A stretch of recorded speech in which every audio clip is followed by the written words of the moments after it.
Hello student. तो पिछली class में हम लोगों ने लीनियर इक्वेशन पढ़ा था। अलजेब्रा का ही एक पार्ट था लीनियर इक्वेशन, उसको हमने खत्म कर दिया है। आज हम लोग पढ़ने वाले हैं फैक्टराइजेशन, जो कि बहुत इंपॉर्टेंट है हर एक क्लास में। जैसे ये क्लास 7th से स्टार्ट होता है, क्लास 7, 8, 9, 10, 11, 12। उसके बाद फिजिक्स के भी क्वेश्चन सॉल्व करने हो तो वहाँ भी जरूरत पड़ती है फैक्टराइजेशन की। फैक्टराइजेशन का बहुत यूज है, हर क्वेश्चन को लगभग सॉल्व करने के लिए कहीं ना कहीं हमें फैक्टराइजेशन करना पड़ता है। तो ये बहुत इंपॉर्टेंट है। इसमें जितना भी मतलब आज हम लोग आज से स्टार्ट करेंगे, इसका हो सकता है 3-4 लेक्चर चले, जो कि कई मेथड होता है इसको सॉल्व करने का। तो हर एक मेथड को हम लोग सीखेंगे ताकि कोई भी मेथड छूटे ना, कोई भी क्वेश्चन करने में कोई दिक्कत न आए, है ना। तो आज हम लोग फैक्टराइजेशन स्टार्ट करने वाले हैं। फैक्टराइजेशन होता क्या है पहले आप इसको समझ लीजिए। फैक्टराइजेशन का मतलब ये हो गया, जैसे हमने यहाँ पर अंकगणित में हम लोग पढ़े थे 36 को इसका गुणनखंड करना है, इसका फैक्टराइज करना है। तो हम लोग क्या करते थे, पहले 2 से कटा देते, है ना। तो 2 18 होता है, फिर 2 9 होता है, 3 3 जा होता है, 3 1 जा होता है ना, इस तरह से। अब ये जो 36 है, इसको जब हम मल्टीप्लिकेशन के फॉर्म में लिखते हैं तो यही इसका होता है फैक्टराइजेशन। क्या होता है? फैक्टराइजेशन। अलजेब्रा में भी आपको बताया गया था, जैसे 3x² y है तो इसको हम लिख सकते हैं 3 × x × x × y। तो इसका फैक्टराइजेशन हो गया, है ना। तो इसके अलग अलग टर्म को मल्टीप्लिकेशन के रूप में लिख देना, आपका फैक्टराइजेशन हो जाएगा। हर एक टर्म इसका फैक्टराइजेशन है, फैक्टर है, ठीक। अब फैक्टराइजेशन में एक सबसे इंपॉर्टेंट चीज होता है कॉमन लेना। क्या लेना? कॉमन लेना। कॉमन लेना बहुत लोगों को नहीं आता है, इसको आपको सीखना पड़ेगा कि कॉमन हम लेते कैसे हैं, कि यह कॉमन होता क्या है। कॉमन का मतलब है उभयनिष्ठ, हिंदी में उसे बोलते हैं उभयनिष्ठ। जैसे एक एग्जांपल हम लेते हैं 9x² प्लस 12xy। मान लीजिए कि ये हमने एक छोटा सा एग्जांपल लिया। सबसे पहले हम लोग कॉमन लेना सीखेंगे कि कॉमन हम लोग लेते कैसे हैं, कॉमन कैसे लिया जाता है, या कॉमन होता क्या है, उसको हम लोग सीखेंगे। तो कॉमन का मतलब ये हो गया, कॉमन का मतलब हिंदी अर्थ होता है उभयनिष्ठ, जिसका मतलब होता है कि हर एक टर्म में एक ऐसा वेरिएबल होगा या एक ऐसा टर्म होगा जो हर एक टर्म में होगा, जो हर एक टर्म में क्या होगा। तो उसको फाइंड करने के लिए हमें क्या करना पड़ता है, हर एक नंबर को पहले आप तोड़ दीजिए, मल्टीप्लिकेशन में उसको ब्रेक कर दीजिए। ब्रेक करने का मतलब ये हो गया, जैसे 9 है तो 3 इंटू क्या लिख सकते हैं, 3 इंटू एक्स इंटू एक्स, ठीक है। और इसको भी जब हम तोड़ेंगे तो 3 into 2 into 2 into X into Y. अब मैंने क्या बताया कि यहां पर आपको कॉमन लेना है। तो कॉमन वर्ड का मतलब यह है कि जो दोनों में हो उसी को आप बाहर निकाल सकते हैं, ठीक। तो कॉमन लेने के लिए यहां पर हम देख पा रहे हैं, देखिए एक तो 3 है, देखिए यहां पर एक 3 है, ये 3 है, ठीक। ये दोनों में है। दोनों का मतलब यह है कि ये अलग टर्म है, ये अलग टर्म है, इसमें जो है वो चीज इसमें भी होना चाहिए, उसी को हम बाहर ले सकते हैं। अगर कोई भी कॉमन नहीं है तो वहां पर कॉमन लिया जाता है 1। क्या कॉमन लिया जाता है? 1। फैक्टराइजेशन में अक्सर उसका यूज होता है 1 का। तो यहां पर 9x² है तो 9x² को हम लिख सकते हैं 3 into 3 into X into x, है ना। 12xy है तो इसको हम लिख सकते हैं 3 into 2 into 2 into X into Y. भाई 3 2 जा 6, 6 2 जा 12। बिल्कुल प्राइम नंबर में हमने इसे ब्रेक कर दिया है। अब प्राइम नंबर में ब्रेक करने के बाद हम देख पा रहे हैं कि यहां पर जो 3 है ये इसमें भी है और इसमें भी है। अच्छा, ये 3 हो गया, और कोई नंबर में तो कोई आप कॉमन नहीं दिख रहा है। देखिए यहाँ पर 3 है, यहाँ पर 2 2 है, तो ये तो मैच नहीं हो रहा है। जो मैच करेगा उसी को आपको बाहर लेना है। आगे यहाँ पर देखिए यक्स है ना, ये यक्स है और यहाँ पर भी यक्स है। तो ये दो चीजें निकल कर आ रही हैं, 3 इंटू यक्स। तो 3 इंटू यक्स को अगर हम बाहर ले लें तो इस तरह से आएगा ये। जब हम किसी चीज को कॉमन लेते हैं तो उसको हम बाहर लिख करके उसके बाद हम लगाते हैं ब्रैकेट। उसके बाद क्या लगाते हैं? ब्रैकेट। तो 3x हमने बाहर ले लिया है, 3x को बाहर लेने के बाद हमने यहां पर ब्रैकेट यूज किया। ब्रैकेट में अब हमें लिखना क्या है वो आप समझिए। जिसको आपने कॉमन लिया है उसका डिवाइड हमें इतने में करना होगा। जितना आपने कॉमन लिया है, 3x कॉमन लिया है, तो 3x का हर एक टर्म में उसको डिवाइड करना होगा।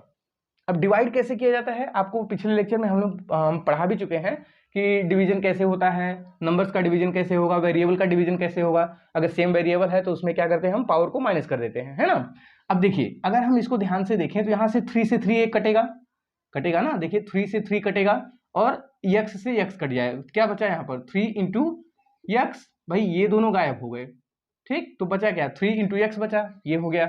प्लस इसमें भी जब 3 से 3 कट जाएगा, यक्स से यक्स कट जाएगा, तो देखिए 2 2 जा 4, 4 इंटू वाई, ऐसे आप समझ लीजिए। अगर ऐसे भी ना समझ में आए तो आप ये समझ लीजिए कि ये 3x का जब हम इसमें डिवाइड करेंगे कुछ इस तरह से, तो 3 3 जा क्या हो जाएगा 9, और x से एक x कट जाएगा।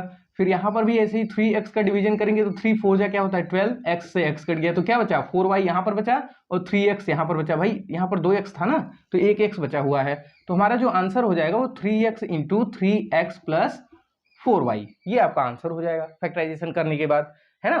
तो इस तरह से हमें समझना होगा कि दोनों टर्म में, अच्छा 2 से ज्यादा भी टर्म हो सकते हैं, 2 से ज्यादा भी टर्म हो सकते हैं, तो सभी में हमें कॉमन ढूंढना होगा। जो सभी में होगा हम उसी को बाहर ले सकते हैं, जो अगर कोई कॉमन नहीं है तो वहां पर कोई फैक्टराइजेशन नहीं हो सकता। तो यहां पर फैक्टराइजेशन करने के लिए हमको ये करना पड़ा, है ना। चलिए एक दूसरा एग्जांपल हम लेते हैं। अभी केवल आपको कॉमन लेना सिखाया जा रहा है कि कॉमन आप कैसे लेंगे, कैसे पहचानेंगे कि किसमें क्या कॉमन है। चलिए एक दूसरा एग्जांपल है 27a cube b cube minus 45 a power 4 b square, है ना। अभी तो हम लोग कॉमन लेना सीख रहे हैं, इसके आगे जब चलेंगे तो वो जो एल्जेब्रिक आइडेंटिटीज आपको पढ़ाई गई थी कि a प्लस बी का whole square, a minus B का whole square, a minus B a cube minus B cube, a square minus B square, तो वो सब इसमें यूज होंगे। उसी के आधार पर हम उसको फैक्टराइज करेंगे, तब जाकर के वो आंसर आएगा। तो वो जो आइडेंटिटीज पढ़ाया गया था, अगर जिन लोगों ने नहीं देखा है वो प्लेलिस्ट में जाकर के उनको फिर से देख लें कि आइडेंटिटीज हैं क्या, कितने प्रकार की हैं और कितना मैंने आपको लिखा दिया है। उन सभी को आपको देख करके आएंगे तो इस लेक्चर में आपको हर एक चीज समझ में आएगा, है ना। अब यहाँ पर भी हमें क्या लेना है, कॉमन लेना है। कॉमन लेने के लिए हमने बताया कि जो दोनों में होगा वही बाहर आएगा। तो देखिए यहाँ पर 27 है और यहाँ पर 49 है। अगर आप ध्यान दें तो ये दोनों किसके टेबल में आते हैं, मैक्सिमम जिसके टेबल में आएंगे वही कॉमन लिया जाएगा। देखिए अगर ये देखें तो ये 3 के भी टेबल में आता है, ये भी 3 के टेबल में आता है ना। ये अगर 9 को देखें तो 9 के टेबल में भी आएगा, ये भी 9 के टेबल में आएगा। तो मैक्सिमम कौन हुआ, 9 ही हुआ ना। तो दोनों से कॉमन हमें क्या मिल सकता है, 9 मिल सकता है। तो भाई जब हम एक तो 9 कॉमन हो गया, अब 9 कॉमन लेने के बाद a पावर 3 b पावर 3 है, a पावर 4 b पावर 2 है। अगर वेरिएबल का कॉमन लेना है तो मिनिमम पावर, कम से कम पावर दोनों में जो मिलेगा वही पावर कॉमन लिया जाता है। और नंबर्स का कॉमन लेते समय दोनों में जो मैक्सिमम नंबर मिलेगा जो दोनों में हो, जैसे 9 इंटू 3 हो जाएगा, 9 इंटू 5 हो जाएगा, तो 9 यहाँ पर मैक्सिमम कॉमन हो गया, है ना। इसी तरह से अब यहाँ पर वेरिएबल का कॉमन लेते समय आप देख पा रहे हैं कि b पावर 2 है ना, b पावर क्या है 2 है। तो भाई ये b पावर 2 इसमें भी है, भाई b पावर 3 है तो मतलब b का 3 बार मल्टीप्लाई हुआ है, और b पावर 2 है तो मतलब b का 2 बार मल्टीप्लाई हुआ है। तो यहाँ पर b पावर 2 तो आपको मिल गया। मैंने बोला ना जो कम से कम पावर होगा उसी को बाहर लेना है। तो b पावर 2 मिल गया, अभी a वाला बाकी है। तो a पावर 3 यहाँ पर है, a पावर 4 यहाँ पर है, तो कम वाला पावर क्या है, a पावर 3 है। तो a पावर 3 हम यहाँ पर ले लेंगे, है ना। तो इसका कॉमन हो गया 9 a पावर 3 b पावर 2। अब मैंने बताया जो कॉमन आप ले रहे हैं उसको बाहर रखिए, उसके बाद लगाइए ब्रैकेट। अब ब्रैकेट के अंदर क्या लिखना है, इसको इसी के टर्म में डिवाइड करना है। जब इसको इस टर्म में हम डिवाइड करेंगे तो देखिए पहले 9 का 27 में क्या हो जाएगा, 3 हो जाएगा। डिवाइड करते समय आपको वही 3 रूल ध्यान रखने, पहले सिंबल का, फिर उसके बाद कांस्टेंट वैल्यू का, फिर उसके बाद वेरिएबल का। तो कांस्टेंट वैल्यू का जब हम यहाँ पर डिवाइड करेंगे, देखिए प्लस है प्लस ही आएगा, उसमें कोई दिक्कत नहीं। 9 को 27 में हम डिवाइड करेंगे तो 3 आएगा। अब a पावर 3 सेम है ना, तो ये कट जाएगा।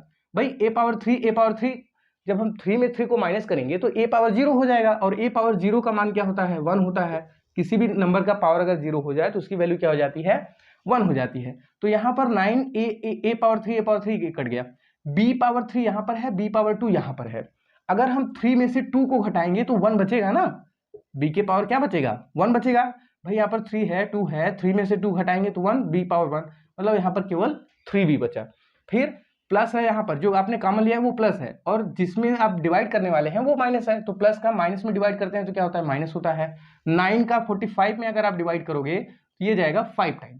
अब वेरिएबल को डिवाइड करते समय आपको ध्यान देना, देखिए a पावर 4 है, a पावर 3 है, 4 में 3 को माइनस करेंगे तो क्या होगा, a पावर 1 बचेगा, a लिखेंगे।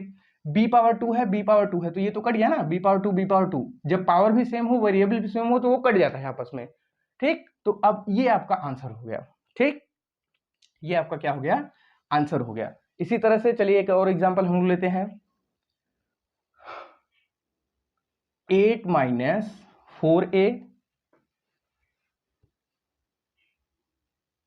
8 minus 4a minus 2a power 3 plus a power 4। ठीक, ये दूसरा एग्जाम्पल है, ये तो हो गया जैसे करना था। अच्छा, इसमें कितने टर्म आए हैं? 4 टर्म आए हैं। 4 टर्म आए हैं, तो यहाँ पर आप देख सकते हो कि सभी में कोई कॉमन नहीं दिख रहा है। भाई देखो, 2 यहाँ पर है, 2 यहाँ पर है, 2 यहाँ पर है, लेकिन इसमें नहीं है, है ना। ए इन सभी में है, लेकिन ए यहाँ पर नहीं है। तो यहाँ जब 4 टर्म ऐसे आ जाएं, जोड़े में टर्म ऐसे आ जाएं जिनमें सभी में कॉमन कुछ न मिले, तो वहां पर आप दो का टर्म पेयर बना लीजिए। ये 2 टर्म अलग कर लीजिए, ये 2 टर्म अलग कर लीजिए, है ना। जब इन 2 टर्म को आप अलग करेंगे तो आपको, आप देखेंगे यहाँ पर, देखिए अगर हम यहाँ से 4 कॉमन ले रहे हैं, क्या कॉमन ले रहे हैं? देखिए 4 दूनी 8, 4 दूनी 8, 4 इसमें भी है ना, 4 ये है, 4 दूनी 8 इसमें है। अगर यहाँ से हम 4 कॉमन लेंगे केवल इस 2 टर्म में, केवल इस 2 टर्म में अगर हम 4 बाहर निकाल रहे हैं, तो 4 का डिवाइड करेंगे तो ये 2 होगा, माइनस ए हो जाएगा। भाई 4 से 4 कट जाएगा, ए बचेगा ना। आगे अगर यहाँ से हमें क्या कॉमन लेना होगा? अब यहाँ पर माइनस का भी कॉमन लिया जाएगा। माइनस का कॉमन क्यों लिया जाएगा? कि ये जो टर्म आया है, देखिए ये जो टर्म आया है, यही टर्म कॉमन लेने के बाद यहाँ भी आएगा। लेकिन कैसे आएगा आपको समझना होगा कि यहाँ पर माइनस है बीच में, तो ये बीच वाला पार्ट क्या होना चाहिए? माइनस होना चाहिए। चलिए अगर हम बीच वाले पार्ट को माइनस करें भाई, अगर हम बीच वाले पार्ट को माइनस करेंगे तो बिना माइनस लिए तो ये माइनस होने वाला है नहीं। तो हमने क्या लिया? माइनस और ए पावर 3 कॉमन ले लिया। मैंने बोला ना, देखिए यहाँ पर कोई कांस्टेंट वैल्यू कॉमन नहीं है, कोई कोफिशिएंट कॉमन नहीं है। तो कोई अंक जब कॉमन नहीं है, तो जब वेरिएबल को कॉमन लेंगे हम, तो मिनिमम पावर कितना है? 3 है। तो इन दोनों के लिए मिनिमम पावर ए पावर 3 है, तो ए पावर 3 हमने कॉमन ले लिया। भाई ए पावर 3 इसमें भी है, इसमें भी है, तो कम से कम वाला पावर कॉमन लिया जाएगा। तो ए पावर 3 जब हमने कॉमन लिया, तो अब ध्यान दीजिएगा, इसका डिवीजन जब हम इसमें करेंगे तो माइनस से माइनस क्या हो जाएगा? प्लस हो जाएगा। ए पावर 3 से ए पावर 3 पूरा कटेगा, बचेगा क्या? ओनली 2। समझ रहे हैं? फिर अब इस माइनस का इस प्लस में डिवीजन करेंगे तो ये माइनस होगा। क्या होगा? माइनस होगा। तो 2 यहाँ पर देखिए 2 माइनस ए आ रहा है, और इसको ए पावर 3 से ए पावर 4 में माइनस करेंगे तो ए आएगा कि नहीं आएगा? अरे भाई 4 में से 3 को घटाएंगे तो ए पावर 1 बचा, और ए पावर 1 को हम लिख सकते हैं ए। तो यहाँ पर हमने क्या लिख दिया? ए। अब जरा ध्यान से देखो, ये एक टर्म है और ये दूसरा टर्म है, पूरा पूरा। भाई जब ब्रैकेट में हो गया, मल्टीप्लाई के रूप में हो गया, तो एक ही टर्म माना जाएगा। हाँ, जब एक ही टर्म माना जाएगा, तो आप यहाँ पर देख पा रहे हैं कि 2 माइनस ए, ये वाला जो टर्म है ब्रैकेट वाला, ये सेम जैसा इसमें है वैसा इसमें भी है। और कॉमन लेने के लिए तो हमें यही चाहिए ना, कि जो टर्म इसमें है वही टर्म इसमें भी होना चाहिए। अब जब ये टर्म और ये टर्म सेम हो गए हैं, तो हम इनको बाहर कर लें। किसको? 2 माइनस ए को हमने पूरा पूरा कॉमन ले लिया। भाई जितना आपको दोनों में मिले ज्यादा से ज्यादा, उतना आप उठा करके बाहर कर लीजिए। अब ये 2 माइनस ए दोनों में था, तो 2 माइनस ए हमने बाहर ले लिया। अब जब बाहर ले लिया, तो दूसरे ब्रैकेट में वो बचेगा क्या? देखिए 2 माइनस ए से 2 माइनस ए पूरा कट गया, क्या बचा? 4। यहाँ पर 4 हो जाएगा। फिर यहाँ पर ये भी पूरा कट जाएगा, तो क्या बचेगा? माइनस ए पावर 3। तो ये आपका आंसर हो जाएगा। समझ गए आप? ये वाले को समझना बहुत जरूरी है। इसी टाइप का चलिए एक और एग्जांपल हम लेते हैं। देखिए जैसे दिया है, इससे छोटा एक example, 4 into A plus B. ठीक है, क्वेश्चन है 4 into A plus B minus 6 into A plus B का होल स्क्वायर। ठीक, अब डियर स्टूडेंट यहां पर ध्यान से देखिएगा, ए प्लस बी यहां पर है, ए प्लस बी यहां पर है। ठीक, लेकिन a प्लस बी की पावर यहाँ पर 1 है, और a प्लस बी की पावर यहाँ पर 2 है। मुझे एक बात बताओ, मैंने आपको बताया था अगर किसी भी टर्म के ऊपर पावर 2 लगा हुआ है, तो ये पूरा एक ही टर्म है। अब इस एक टर्म को हम कैसे लिख सकते हैं? ऐसे लिख सकते हैं कि नहीं? पहले बताओ भाई, पावर 2 था तो इसका मल्टीप्लाई 2 बार होगा। मैंने बताया था ना, जिस नंबर पर पावर लगा रहेगा उसका उतनी बार मल्टीप्लाई किया जाएगा। तो यहाँ पर a प्लस बी जो है, इसका हम 2 बार मल्टीप्लाई करेंगे, तो a plus B into A plus B हो जाएगा। इसका मतलब ये हुआ कि ये जो चीज लिखा हुआ है ये इस रूप में है। ठीक, अब इसमें भी a प्लस बी है, इसमें भी a प्लस बी है। यहाँ पर a प्लस बी के पावर 2 है, और यहाँ पर a प्लस बी के पावर 1 है। तो हमने बताया कॉमन लेते समय आपको मिनिमम पावर, मतलब छोटा वाला पावर कॉमन लेना है। तो यहाँ कॉमन, अच्छा उसके साथ साथ एक चीज और देख लीजिए, 4 यहाँ पर है, 6 यहाँ पर है। भाई 2 2 दोनों में है, 2 2 जा 4, 2 3 जा 6। तो यहाँ पर 2 दोनों में मिलेगा कि नहीं? बिल्कुल मिलेगा। तो यहाँ से हमें क्या करना है? 2 हमने कॉमन ले लिया, उसके साथ साथ हमने इस वेरिएबल वाले पार्ट को भी कॉमन लिया है, a प्लस बी। अब जब 2 इंटू ए प्लस बी हमने कॉमन लिया, तो बचेगा क्या? ध्यान से देखिए, a प्लस बी से a प्लस बी पूरा पूरा कट गया। 2 से 4 में डिवाइड करेंगे तो यहाँ पर बचेगा 2। क्या बचेगा? 2। इसी तरह से यहाँ पर प्लस है, यहाँ पर माइनस है, डिवाइड करेंगे तो माइनस होगा। 2 का 6 में डिवाइड करेंगे तो यहाँ पर होगा 3, है ना। 2 का 6 में डिवाइड करेंगे तो यहाँ पर होगा 3। उसके बाद देखिए क्या हो जाएगा, ये जो a प्लस बी है ये पावर 2 है भाई। पावर 2 का मतलब अभी बताया कि ये 2 बार है। अब अगर इसमें से एक a प्लस बी को हम काट दें तो बचेगा कितना, a प्लस बी। तो यहां पर हो जाएगा a प्लस बी, क्या हो जाएगा, a प्लस बी।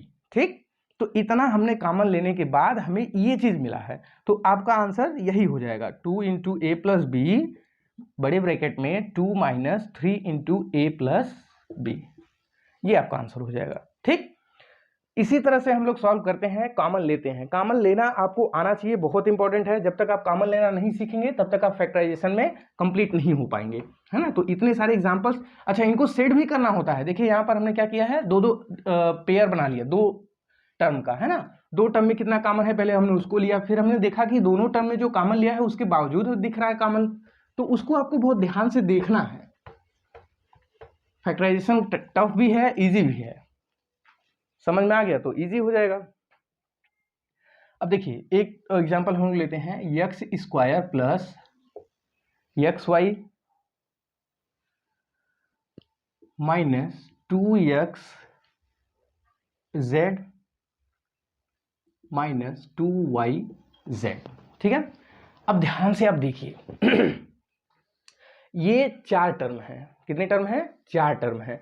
यहां पर केवल x है ना। यहां पर एक्स वाई हो गया है, यहां पर x है लेकिन इसमें x नहीं है। तो कोई ऐसा टर्म नहीं है जिसमें सब कुछ कॉमन मिल सके हमें, है ना। सभी में ऐसा कोई टर्म कॉमन नहीं है जो सब में मिले। तो हम क्या करेंगे, क्या जब सब में कोई नहीं मिलेगा तो आप देख पा रहे हैं कि यहाँ पर 4 टर्म है। कितने टर्म है, 4। तो भाई यहाँ पर 2 का हमने क्या बना लिया, पेयर बना लिया।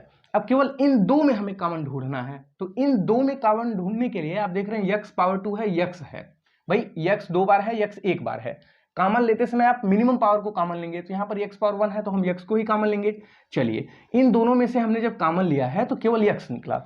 अब इस x का इसमें डिवाइड करोगे तो x पावर 2 मतलब 2 बार x इंटू एक्स है, एक x कट जाएगा। देखिए x इंटू एक्स, ये x स्क्वायर हुआ, एक x से एक x कट गया है तो कितना बचा, केवल एक x।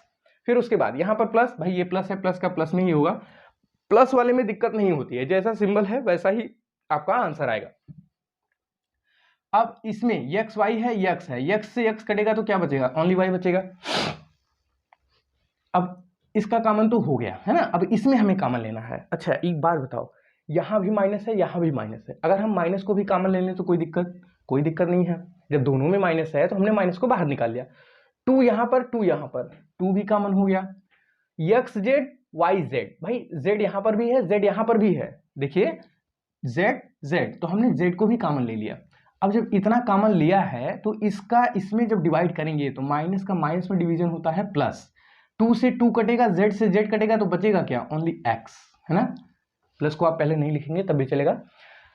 फिर जेड, अब इसका डिवीजन इसमें करना है तो भाई माइनस का माइनस में डिवीजन करेंगे तो प्लस हो जाएगा। 2 का 2 में कटाएंगे, कट जाएगा, जेड का जेड कटेगा, बचेगा क्या, ओनली वाई। अब मुझे एक बात बताओ, इतना कॉमन लेने के बाद क्या ऐसा नहीं दिख रहा है कि यहाँ पर x प्लस वाई है, यहाँ पर भी x प्लस वाई है। जब ये दोनों कॉमन हैं तो आप इनको भी बाहर ले लीजिए। जब इनको हम बाहर ले लेंगे, अब देखिए ये दोनों एक टर्म हो गए, ये दोनों एक टर्म हो गए। अब इन दोनों टर्म में कॉमन क्या है, x प्लस वाई। तो ये x प्लस वाई हमने पूरा पूरा बाहर निकाल लिया। जब x प्लस वाई पूरा पूरा बाहर निकाल लिया है तो बचेगा क्या, देखिए x प्लस वाई से x प्लस वाई ये पूरा कट गया, बचेगा क्या, ओनली x। यहां पर हमने x लिख दिया। फिर x प्लस वाई इसमें से भी पूरा कट जाएगा, ये भी पूरा कटेगा, तो क्या बचेगा, -2z। ठीक, तो ये आपका आंसर हो जाएगा। तो इस तरह से आप कॉमन लेना सीखिए। कॉमन लेते समय आपको बनाना पड़ेगा, जैसे यहां पर अगर माइनस कॉमन न लेता तो ये इसके बराबर नहीं आता। जब ये इसके बराबर नहीं आता तो हम फिर आगे कॉमन ले नहीं पाते। इसलिए हमने क्या किया, यहाँ पर माइनस को भी कॉमन ले लिया। जब माइनस को भी कॉमन ले लिया तो ये x प्लस वाई मतलब दोनों प्लस में था तो ये भी दोनों प्लस में हो गया। जब दोनों प्लस में हो गया तो दोनों सेम हो गए। जब दोनों सेम हो गए तो हमने उसको कॉमन ले लिया। अब कॉमन लेने पर जो बचा हुआ पार्ट होता है उसको हम दूसरे ब्रैकेट में लिखते हैं। ये तो हमने कॉमन लिया है x प्लस वाई, बचा हुआ पार्ट क्या है, यहाँ पर x बचेगा और यहाँ पर -2z बचेगा। ठीक, चलिए एक दूसरा एग्जाम्पल हम लेते हैं।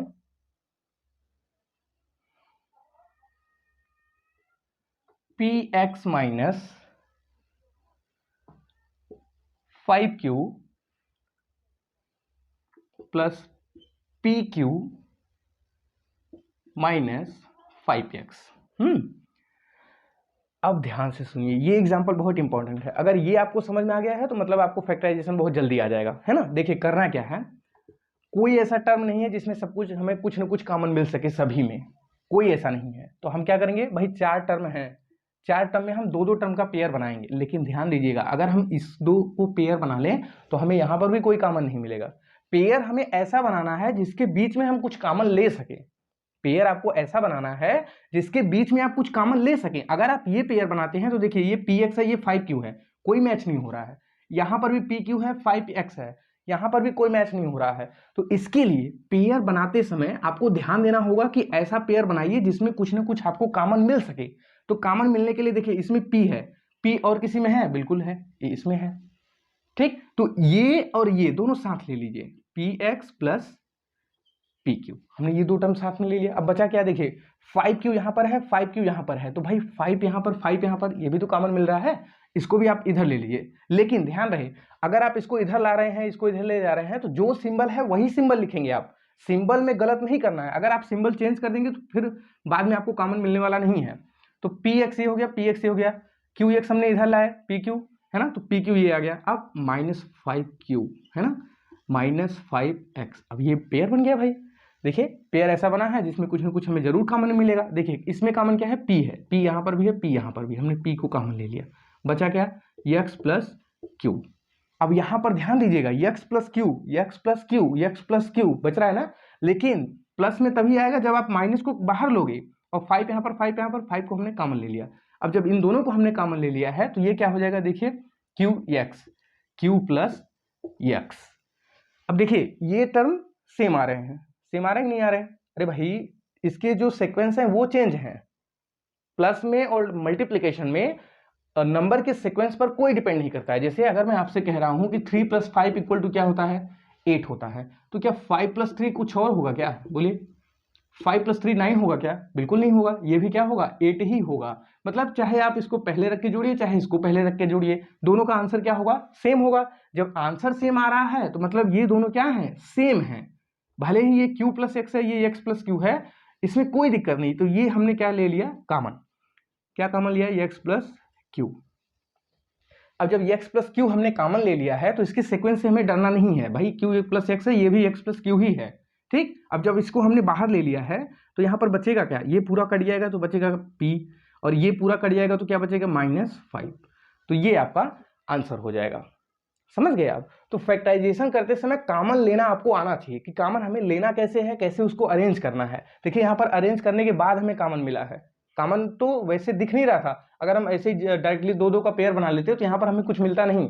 लेकिन हमें देखना पड़ेगा कि हमें ऐसा पेयर बना के चलना है जहाँ पर हमें कुछ ना कुछ कॉमन मिल सके, है ना। तो आज की क्लास में हम लोग इतना ही सीखेंगे कि फैक्टराइजेशन में कॉमन कैसे लिया जाता है, कैसे उसको अरेंज किया जाता है ना। केवल इतनी चीजों को आज हम सीखेंगे। बाकी नेक्स्ट क्लास में हम लोग कल डिस्कशन करेंगे कि फार्मूला बेस जो है आइडेंटिटीज, उसके बेस पर हम लोग कैसे सॉल्व करेंगे। अच्छा, आइडेंटिटीज अगर आप लोगों ने नहीं लिखी हैं तो जो इंपॉर्टेंट है मैं यहां पर लिख दे रहा हूं, उसको आप लोग नोट कर लीजिए। जो फैक्टराइजेशन में यूज होने वाला है उसको आप लोग नोट कर लीजिए। जैसे पहला a + b का whole square, a² + b² + 2ab, है ना। दूसरा a - b का whole square, a² + b² - 2ab। तीसरा a² - b², ये हो जाएगा एक ब्रैकेट में a + b, दूसरे ब्रैकेट में a - b। चौथा a³ - b³, ये हो जाएगा a - b, अगले कोष्टक में a² + b² + ab। अगला a³ + b³, इसको जब हम करेंगे तो एक ब्रैकेट में a + b, दूसरे ब्रैकेट में a² + b² - ab, ठीक। ये सभी फार्मूले आएंगे फैक्टराइजेशन में। तो इन सभी को आपको याद कर लेना है ताकि हम देखते ही पहचान लें कि हाँ ये इस टाइप का फैक्टराइजेशन है, तो ये इसका आंसर ये हो जाएगा, ठीक। तो इन सभी को आप याद कर लीजिएगा। नेक्स्ट क्लास में हम इसी बेस पर फैक्टराइजेशन करने वाले हैं।